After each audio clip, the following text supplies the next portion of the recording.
It's a lie that they tell people because they don't want to give the average person the resources that we all deserve to live well-rounded lives. Funding education is the thing that they haven't wanted to do for quite some time now, our entire lives.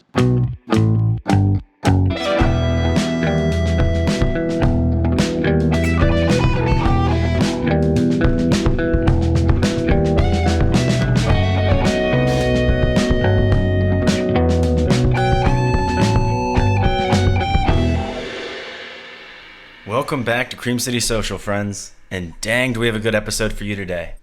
I got a chance to sit down with the executive director, Ben, who you just heard from, and the president, Amy, of the labor union that represents all of the education workers in the Milwaukee public school system, often referred to as MPS, pretty much referred to by everybody as MPS, and that's how we'll refer to it throughout the interview.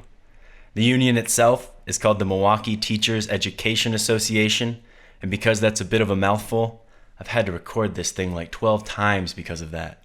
Everybody just calls it MTEA for short, and that's what we'll call it. The main idea for this conversation was, what is privatization of our public schools and what does it look like? Because being totally honest, I didn't really know what it was before our conversation, beyond a buzzword that had some bad connotations behind it, and something that if we saw it, we should probably fight against. But I didn't know who was doing it, why they were doing it, or what they were gaining from it. And I'm happy to say that after this conversation, I feel like I now have a good understanding of what it is, what it looks like, and where it's going, especially here in Milwaukee. And I have a feeling that if you listen all the way through, you'll walk away with that understanding too. So hang tight, strap in, and without further ado, here is a very honest conversation with two people making positive change in Milwaukee.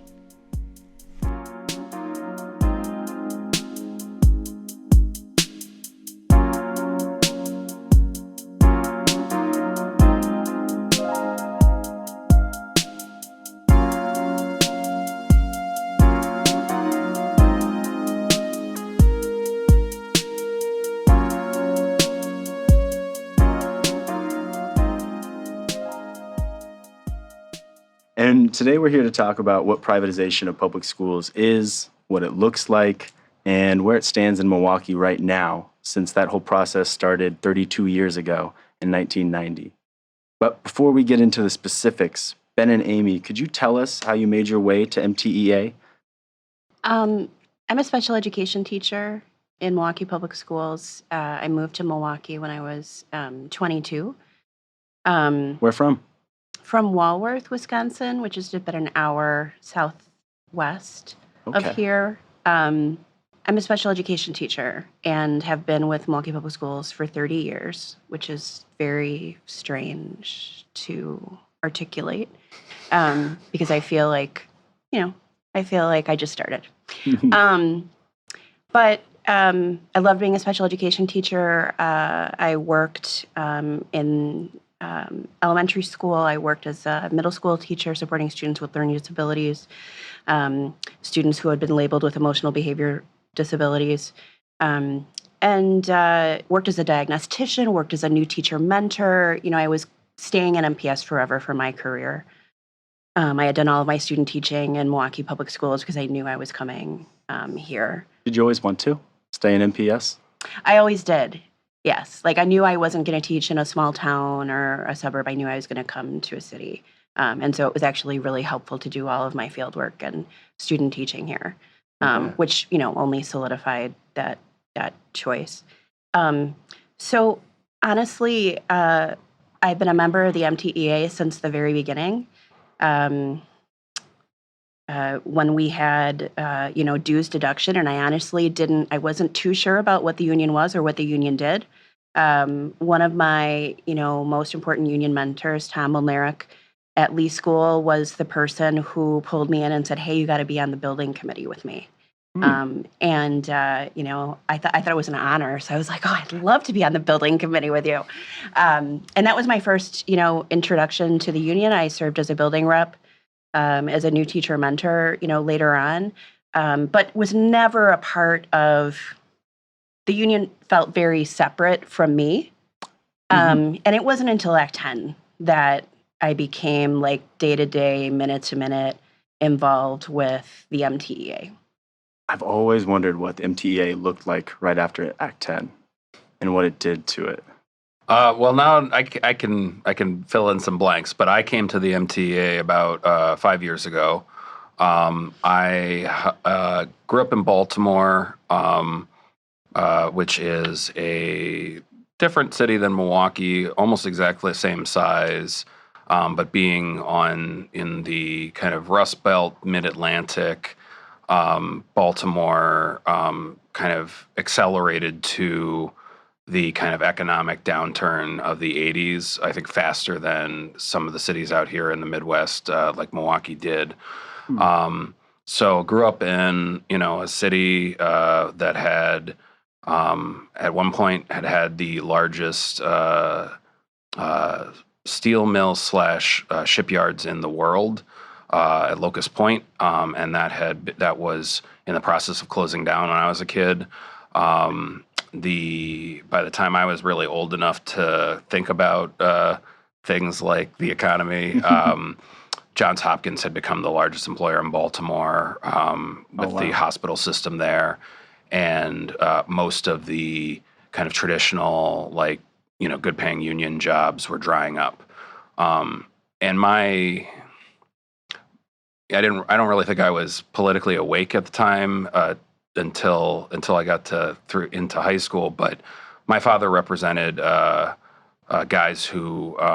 largely guys who had gotten exposed to asbestos and had asbestosis or mesothelioma due to being exposed knowingly to asbestos at their jobs. And so I got to hear a lot about all the awful things that corporations and companies and employers will do to people, and watch some of my dad's clients go from being like 250-pound, very healthy men to dying at about 90 pounds and with like pretty awful,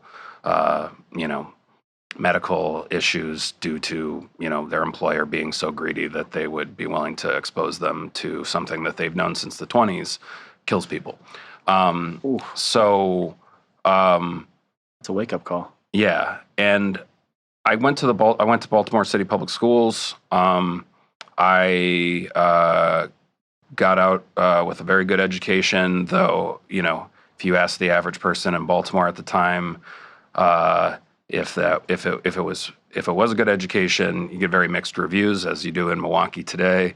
And I went to college out of state. I wanted to change the pace, and right after college, I applied to probably 75 jobs and have been organizing in the union since 2003 with a number of different unions. I call it all the union. But started working in organizing healthcare workers and some public sector with SEIU, landed eventually in California and worked for United Healthcare Workers prior to the big fight with SEIU, and became an organizer with NUHW after the break, and then slowly worked my way back from LA to Chicago with a short stint in Minneapolis working the 2010 nurses strike. Ended up out in Brooklyn for a while, and then started working for NEA, which is our national union, National Education Association. And spent some time in the Midwest working with a number of different unions. Spent some time here advising folks in Milwaukee and Racine, and then became the executive director here 5 years ago when the last executive director retired. Wow, you've been all over. Yeah, a few places, but all just largely I did external organizing for a long time, but then really fell in love with helping workers who are going on strike against their employers, and bounced around a lot doing that. And but in Milwaukee really presents working for a labor union that is trying to do more than survive in Act 10 and actually try to pick fights and win them and deliver for members and think about more than just, basic wage and hours, but actually fight privatization, fighting for, social justice issues. The MTEA really was an attractive place to come work for that reason. And coming here in 2017, it was only 4 years after MTEA went off contract. So when Act 10 passed, they had 2 years where they were still on contract. So they had kind of a lull before the real storm happened. And, as Amy will tell it, they went from having, thousands and thousands of members who were required to pay dues and were required to, be at least agency fee payers, so essentially paying what everyone else pays, to everyone just having a choice. And Amy always describes it as going down to zero and then having to start over again. Now all members of MTEA are join voluntarily. They sign up. They pay their dues directly from their own bank account, not auto deduct from the district. And we have severe restrictions on, traditional collective bargaining. But we've, I think, shown as a union that we can, I think we've shown that you can ignore what the law gives you and just say, well, what does the union need to do, and what do workers need to fight for? And I think MTEA is, we're doing our best. There's no roadmap, so we're trying to figure it out. There's so much to unpack there, and that's so interesting. Love to have you back to talk about Act 10, because that's something I think that's gone in the rearview mirror, and we were all excited about it, not excited about it at the time, but very energized about it at the time. Mm-hmm. And we don't quite see the repercussions or realize the repercussions of that. But maybe let's stay on topic and hop into what privatization looks like. You gave us a great talk at DSA a little while ago, and broke it down pretty easily for us. And yeah, maybe I'll hand it back over to you. But yeah, what is it, and what are they trying to do? Yeah, well, I'll maybe give us a little bit of a framework, but Amy's lived it. Amy has, as she said, 30 years in this district and has been active in the union since Act 10, so she's seen it firsthand. I've only been here 5 years, so while 5 years is plenty, it is nothing compared to the lived experience of our members. But I would say privatization, as I've spent time here, first, the privatization in Milwaukee and Wisconsin is pronounced. It is not normal. We see privatization in everything. We see privatization in our universities, in our public parks, in our schools. And, there are always people who are trying to figure out how to squeeze a profit out of something that should not have profit squeezed out of it. And so we will always be fighting privatization. We always should be fighting privatization. But in Milwaukee, where only 55% of school-age children actually go to a traditional public school, we've seen a level of pronounced privatization, and it's been decades, as you mentioned earlier. We were the first, actually, weren't we? With the voucher program? The voucher program was, yes, it was conceived of and really championed here in the state of Wisconsin. So what you've seen is really privatization early.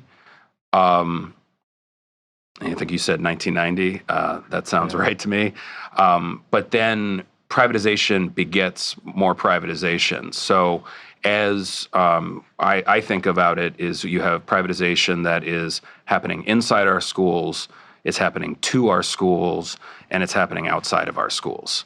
And I think, that's kind of backwards from where we were starting, which is vouchers, which is outside of our schools, where public money is siphoned off into private, unaccountable schools through a voucher program that has been made legal by the Supreme Court of the United States that allows parents essentially to receive monies theoretically that they then turn around and give to private schools. And that money does not go into the public schools. It goes to a private school, and those private schools are allowed to teach whatever they want, where, very extreme religious beliefs and, questionable from a factual perspective of much of their curriculum on, anything from the earth is only 6,000 years old to homosexuality is a sin. That's what I was reading, that creationism is almost taught in these schools. I read that there was also no playgrounds in a lot of these schools. Some of them are in strip malls, and kids are playing around cars in the parking lot. Yeah. Not the school you think of when you think of going to an elementary school. Yeah, and I'm going to let Amy fill in some of that in terms of outside our schools, but just quickly, inside our schools, though, we have privatization that's happening within and without our school districts. So outside of our schools, as I was saying, vouchers, but then there are numerous chartering authorities outside of the public school system. So the city of Milwaukee charters schools, Marquette charters schools. I believe there's actually 6 chartering authorities, if I'm counting off the top of my head correctly, that can operate within the Milwaukee city limits. And we'll talk about that a little more in depth. But then inside of our schools, we also have Milwaukee Public Schools over time has chartered private, unaccountable schools that are essentially tenants in our schools.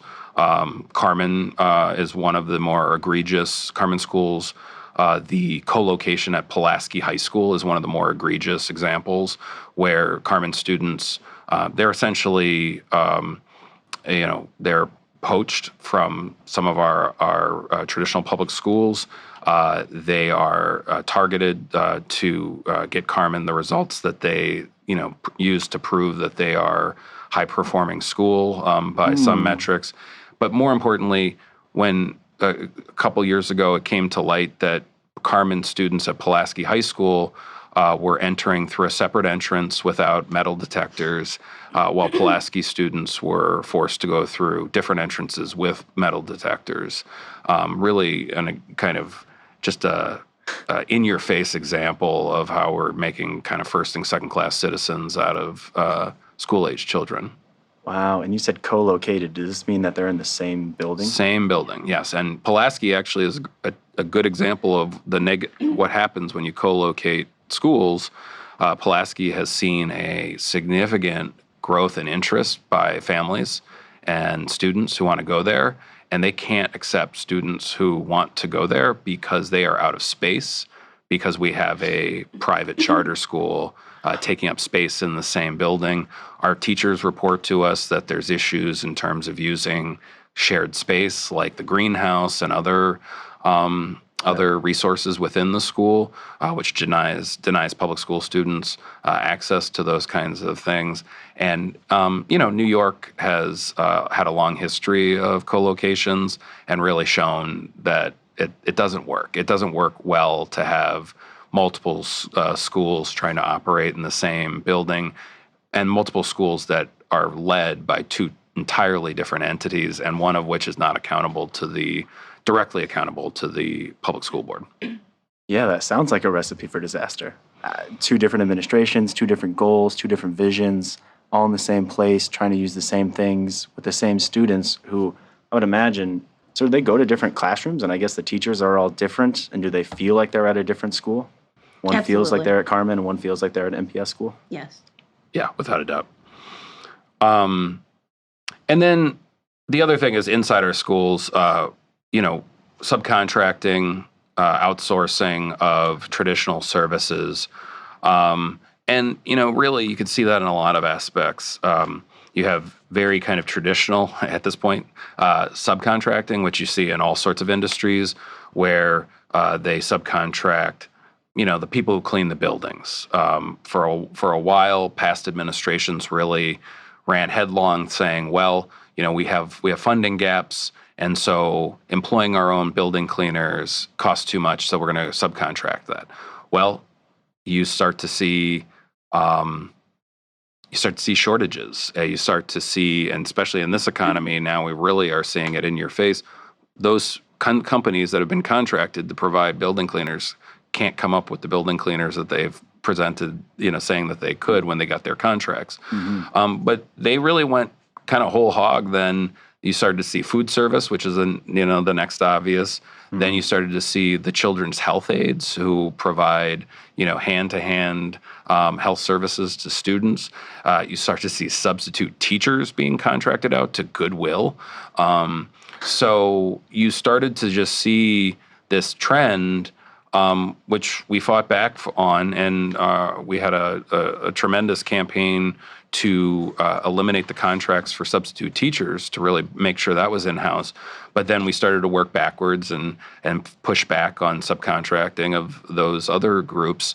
And what we are seeing right now is kind of the decades of subcontracting now has kind of, the chickens have come home to roost for us. Like, we are, I think, 150 to 200 food service workers short for next school year right now.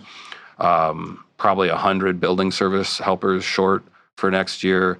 Subs, we have an all-time low. And granted, yes, the pandemic is, it's hard to figure out all the time what is the pandemic and the kind of flight or the Great Resignation, I guess people call it.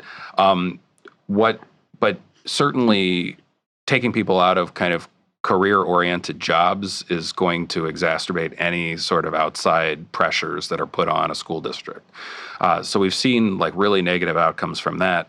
But then, I would just name Teach for America as the big bad. Everyone seems to now like to beat up on Teach for America. 10 years ago, that wasn't the case. People were talking about Teach for America. It's the golden child in my head still. Yeah, I mean, people talked about it like it was the Peace Corps for American schools, which, think about what people are implying with that. But you see, very, very young people who want to, don't know what they want to do with their lives yet, who want to do something good, fall in with organizations like City Year, Arts at Large. We never would say that in the individuals who want to get involved and are very young and maybe don't understand the implications of kind of the larger forces who are trying to come into our schools and maybe do something positive, they don't understand the historical context that, those City Year volunteers are replacing what used to be good union jobs that could provide a career, and they're taking it largely from low wage working class jobs that we could fight for better wages and better benefits. Well, they're now working for a nonprofit organization that receives a contract from the district. And they're not doing it out of the goodness of their hearts. They receive paid contracts from the school district. Same is true with Arts at Large, not an organization that we're at odds with, but they had been providing services far, far greater than they ever should have. They were replacing art teachers at the districts. It was a design by the past superintendents where they decided that they're going to cut art programs, cut art teachers across the district, and they'll bring in nonprofits to do a little bit of art here, a little bit of art there. Music, same thing. Instead of trying to teach kids music fundamentals in elementary and middle school, they put Home Depot buckets and some drumsticks in front of them, videotape it, put it on the web, say, isn't this cute that we're teaching these kids how to bucket drum? But our music teachers and our art teachers fought back against that. Music teachers were saying, high school music teachers were saying that it was a real tragedy that students who had all the talent in the world just hadn't been taught the fundamentals. So when they got to high school, 4 years wasn't enough time to catch them up with what they had missed out on. And they fought back and they said, we're going to establish a district-wide policy that requires music in all of our buildings, and started to roll back this kind of privatization within our buildings. So really, it is all levels, and oftentimes when we look at this voucher system, which Democrats are all too accommodating of both vouchers, charters, all privatization. I would say Wisconsin Democrats, Milwaukee Democrats in particular, are very accommodating of privatization.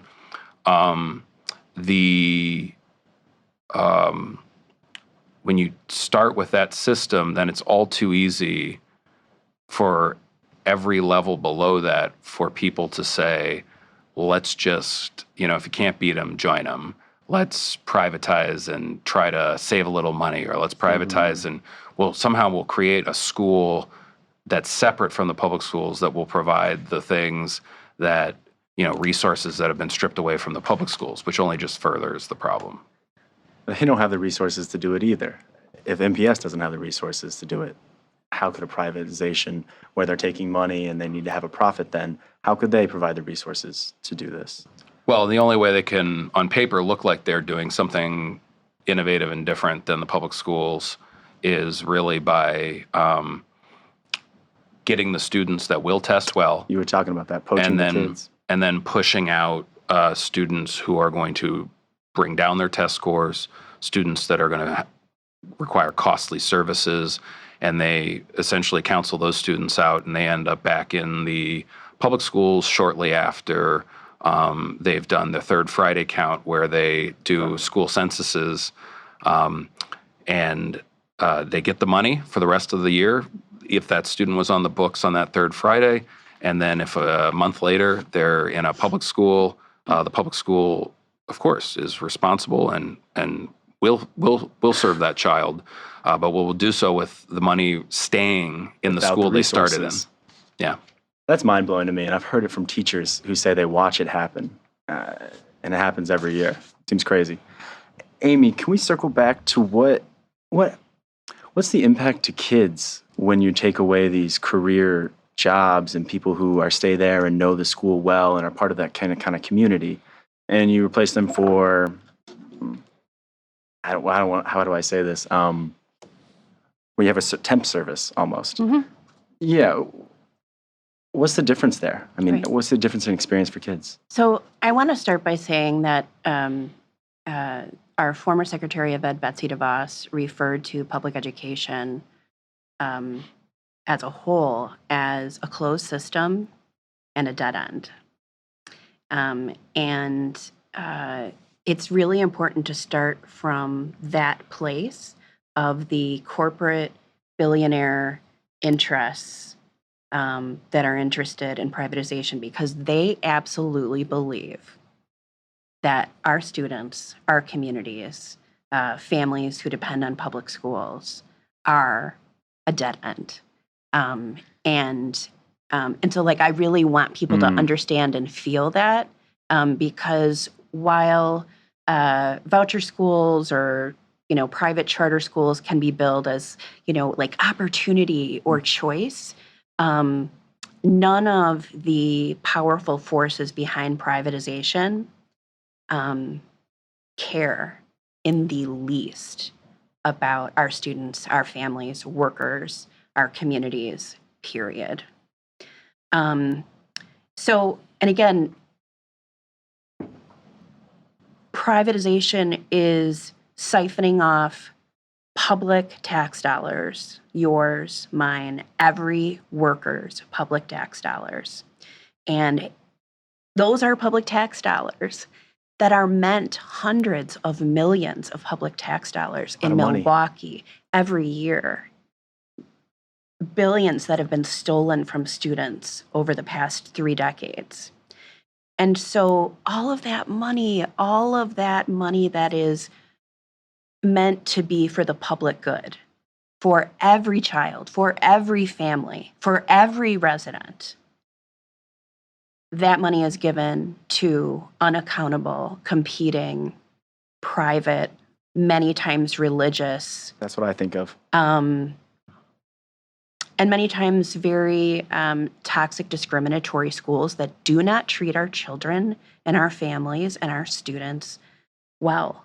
So those public tax dollars are meant to create the best learning conditions for the students of Milwaukee that can possibly be gotten. They are meant to make working conditions for every worker in Milwaukee Public Schools better and more doable, so that the 9,000 workers in Milwaukee Public Schools who come to work every single day to do right by students and their families in our community have what they need to do their best work, right? So what it means to steal money from children every single day is that we came to a time in Milwaukee Public Schools because of privatization where children, elementary school children, might have an art class instead of twice a week, they might have an art class twice a month. And instead of having a physical education class twice a week, they might see the Phi Ed teacher 3 times a month.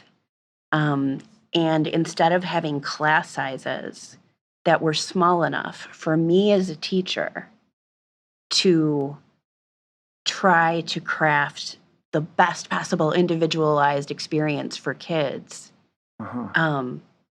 class sizes have exploded. So when that money is taken away, those offerings are affected. But I want you to understand that there are schools that have been faced with the choice of, are we going to fund the physical education teacher? If we do, that means we won't have money for paper products in the school. We won't have toilet paper. We won't have paper towels. We won't have Kleenex. We won't have paper for the kids to write on. And the members of my fellow members of my union say over and over and over again, we're going to choose more resources for the kids. And they've taken more and more and more on their backs to a point that is not sustainable. When the school nurse doesn't have Band-Aids and saltine crackers to offer kids, she brings them in. It is shameful. So that's what privatization is, and that's what these people steal from our kids every single day. Could we talk about Universal for a second? Yes. I was reading about them in 2017, opened 3 charter schools, and then abruptly, in the middle of spring break, closed one of them anyway, in 2017, left the kids kind of nowhere to go, and MPS took over and had to finish out their school year.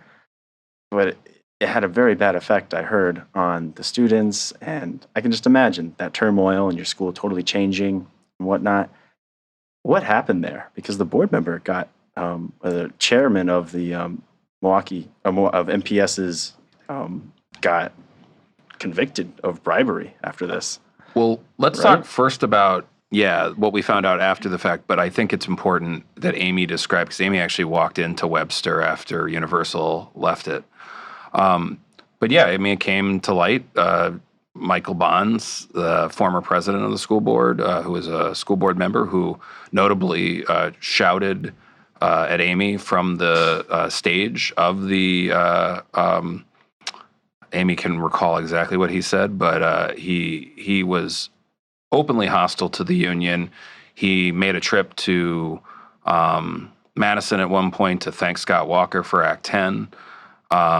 He accepted a bribe. I think it was $12,000 or $16,000 from Universal charter schools, which shocker. A school chain that was the brainchild of a former soul singer wasn't up to snuff. And I think Universal had scandals as they were coming in. One with a principal who had some questionable dealings with some students. But they bribed their way into the Milwaukee Public Schools, and that came to light years later. And you don't hear about that enough. We had a member of the school board, was found, or pled guilty. Pled guilty to it. To federal corruption bribery charges to bring this fly-by-night charter chain into our schools. But, the reason we don't hear about that a lot is because it doesn't fit the narrative of the Journal Sentinel and Ellen Borsick. It doesn't fit the narrative of people who still want to hold on to this belief that charters aren't a failed experiment. Privatization of schools isn't a failed experiment. But yeah, I mean, I think the real, put all of that, which we should be nothing. There were no, the school board didn't change any rules. The city, the state, nothing. There were no structural improvements to avert these kinds of things from happening in the future. We still, to this day, school board members, we've asked a number of questions about school board member Aisha Carr, who's recused herself from numerous votes since she took office. They don't have to go on record with why they are recusing themselves from a vote. So they don't have to say, oh, I work for the organization that's receiving that contract, and that's why I'm stepping away. Because even if you recuse yourself from a vote, we should know why. This is a public institution. But then rewind back to what, in retrospect, all this corruption got us more corruption. I mean, Amy, I think you should talk about what happened with Webster, as they just turned tail and ran mid-school year. They took the books and computers, I heard.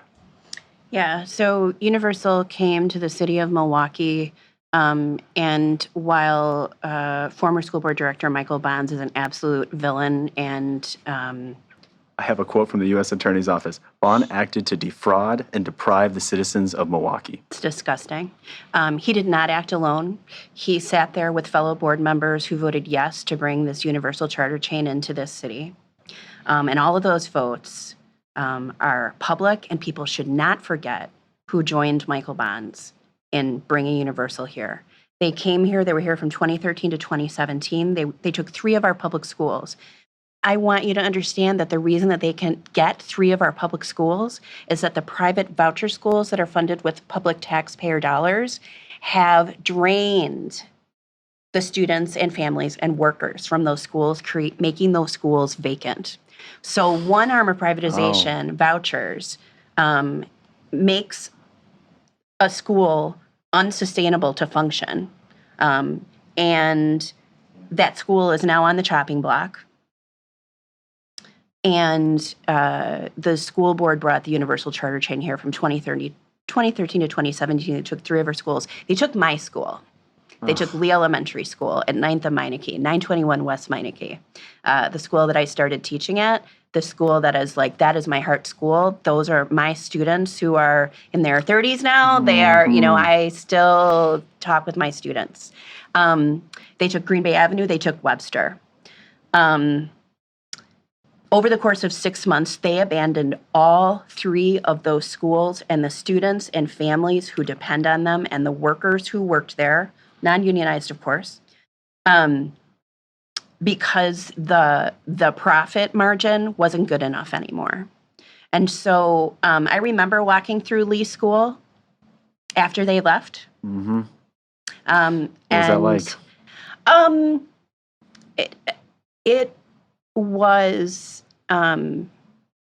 disgusting to walk through Lee School and Webster after Universal took off.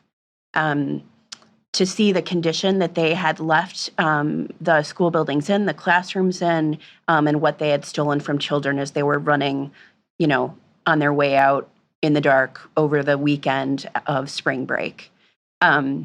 So public schools welcome and serve every single child, every family, every day, no matter what, no matter the gifts, talents, strengths, needs, all of that. They're humans. Right. Mm-hmm. And their families. And they deserve the best supports that we can possibly bring to bear to, again, the MTEA uses the yardstick of if what is being offered to our students doesn't match what I would demand and fight for my own child or the child in my life that I love, then it's failing and it's not enough. And we fight for more. So when Universal left Webster, they did so over a spring break. And so, I just want you to understand this, that when students go home on spring break, teachers and school staff are saying goodbye to them for a week. They're staying, stay safe, have fun, see you back here in a week. And the students leave trusting that when they come back in a week, that Miss Mizialko is going to be in room 2 waiting for them. That's not the experience that our students had. The entire chain and operation left in the course of days. Students and families returned to absolute, utter confusion. They walked into a building, as you stated earlier, there wasn't a book left in the library, and they took every single electronic device that was there. Students returned to adults that they've never seen before. I hadn't even internalized that, but your teacher that you loved and have been The teacher with all that year. you have been with all year, who you count on being there every day, It's a support in your life. and to know that that can just be ripped away with no warning, it's so absolutely unfair to children and families. So I went to Webster as soon as Milwaukee Public Schools, of course, grabbed everything and said, "Hey, we've got kids and families here, and we owe You need them." to take care of them. Yes. And so when I went to Webster that day, and just seeing turmoil and chaos and sadness and children who don't understand how something like that could happen, a student came up to me in the hallway and she said, "Miss, are you the new principal here?" And I said, "Oh, I'm not the new principal. I'm a teacher. I don't teach here, but I heard that you guys had a really difficult situation going on with like all the teachers changing and like things missing out of the school. And so I came because I want to, try to see if there's anything that the MTEA can do to support everybody." And this student went on to tell me that she was going to be moving to Las Vegas with her family. And she was concerned that the educational experience that she had had with Universal, she thought that maybe she wasn't going to be prepared to actually enter her right grade when she got to Las Vegas. The Heartbreaking. pain and worry that a child should never have to experience. And she's telling this to a stranger. I was going to say. To her, who am I? Maybe I'm the principal. Am I a new teacher? Like, what's going on? So public schools are here. They are foundations of our community. They will always be here for students. And what Universal did to this city is unconscionable. And the publicly elected school board directors who let them come here and do this to our students and families, that cannot be forgiven. And I would just add to that, it's like, this is what we get if we think that we can, a public service, a public good, a thing that even in a country that is founded on many capitalist ideals, like we at one point in our history said, well, there are things that we shouldn't leave up to just the market forces. And Betsy DeVos believed, along with many other wealthy people, that you can squeeze money out of education. You can squeeze billions and billions and billions, if not trillions. But when we take it down to the level where, it's average citizens being served, if the store you buy your milk at and your eggs at closes down, and you accept that well, I guess they couldn't make it, and I guess I got to go find a new place to buy milk and eggs.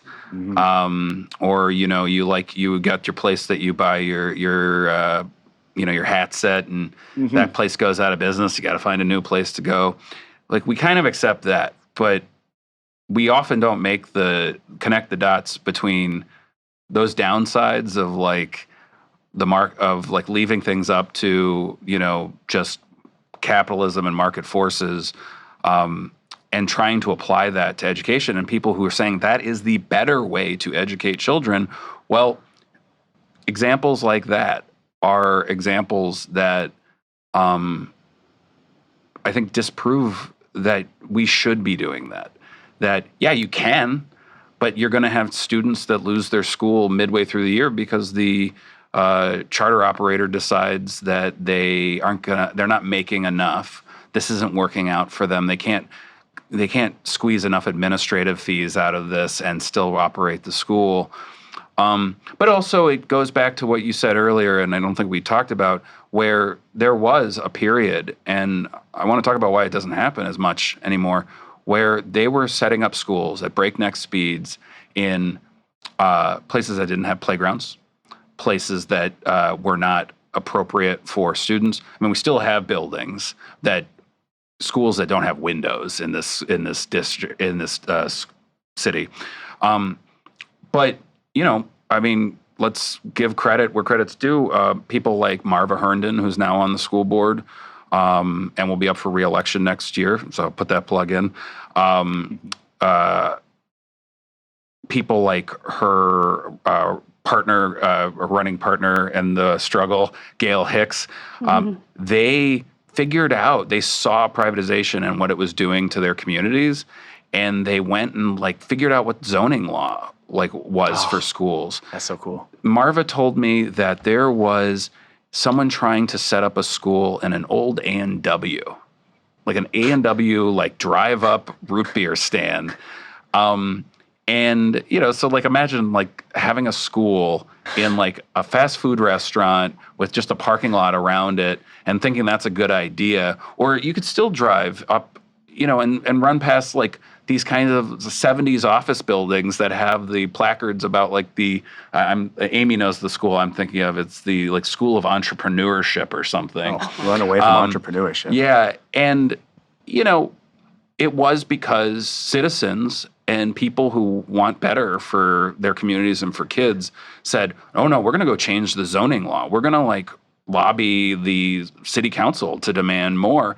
And the only reason that some of those laws are around is because people like Marva Herndon said enough is enough and linked up with MTEA and created a coalition of people who are, pushing back against these really just disastrous effects of the privatization that's happening in the city. So the only reason it's not worse is because people fought back.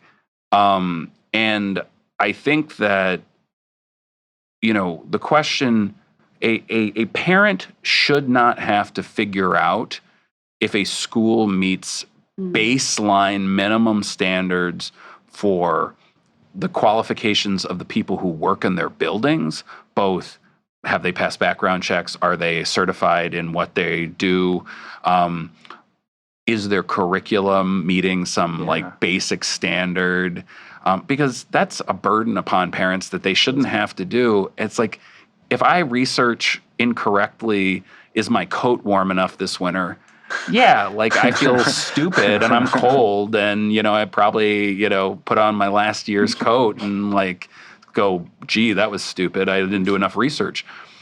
But the consequences for a child and a family, if they somehow, and how do they do that research? How do they know what they're doing? Did you read? And if someone comes with a slick pamphlet, canvassing their neighborhood saying, you can get a better education at our school, and all they have to do is go to the Journal Sentinel and find some negative quotes about the public school system, and it's all perception, it's all push, and it's really, it victimizes parents, and I refuse to call them consumers, but the people who are privatizing education call them consumers, and it's not what we need as a society. It's not what those families need.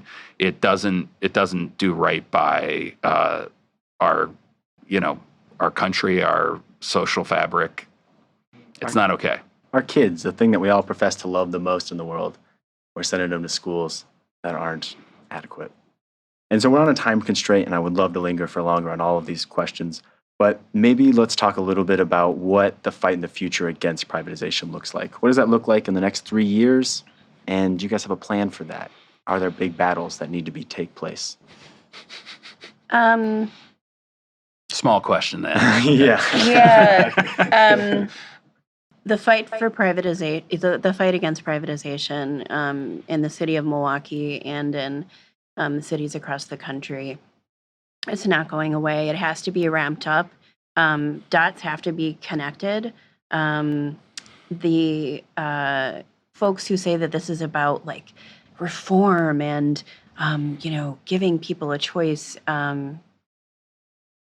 it's really about the exploitation of families and communities that depend on a strong democratic public infrastructure to depend on, and we should all be able to depend on that.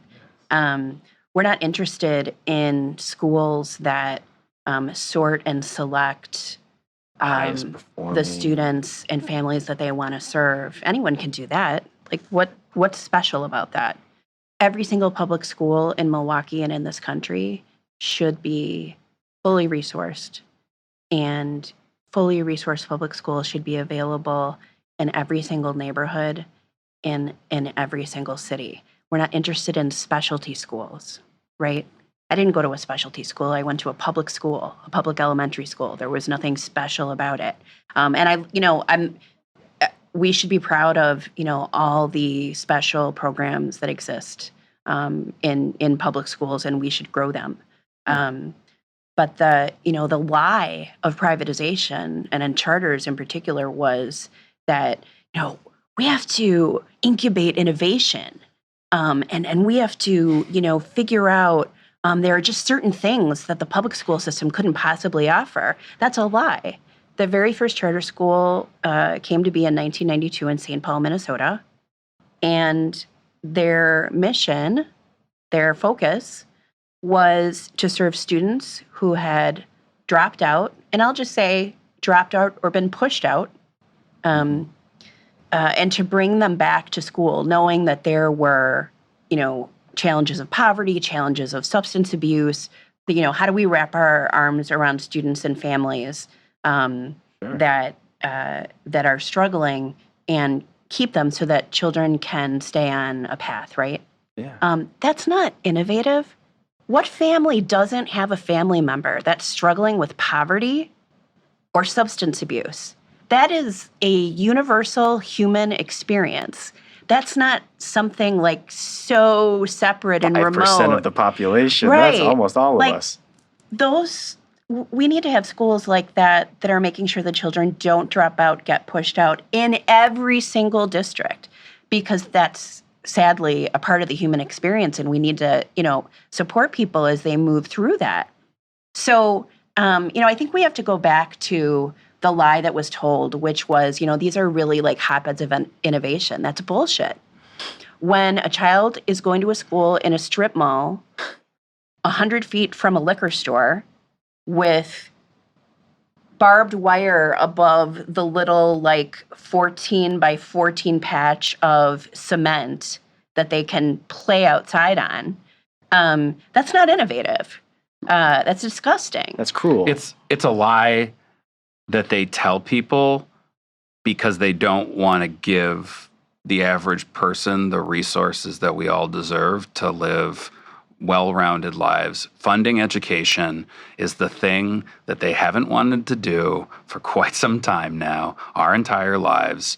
And we need to fight for fully funded public education. As Amy said, we also need to do it and say, once you get out of school, you deserve to have, a college education, or you don't come out of it with hundreds of thousands of dollars of student debt. You deserve to have basic requirements of life like healthcare, that you don't have to bankrupt yourself at any given moment in your life because you get sick. But I would say, so just bringing it back to the kind of important things that are coming right down the pike for everyone who listens to this podcast, I would say right now we have a Republican legislature that has frozen per pupil funding for the next 2 years. We got stimulus dollars from the federal government that the Journal Sentinel loved to tell everyone that we got, Milwaukee Public Schools got $550 million to play with. That money has been budgeted, earmarked, put to places it needs to go. It was done through a public process. We got to fight over where that money goes, so that was done the right way. It's not enough because then the Republicans use that as a reason to freeze per pupil funding. So money in one door, money frozen in the out the other. That is a major, major, major loss for students in the Milwaukee Public Schools and every other school district in this state. That same legislature produced Alberta Darling, produced the bill to break the Milwaukee Public Schools into 8 separate school districts.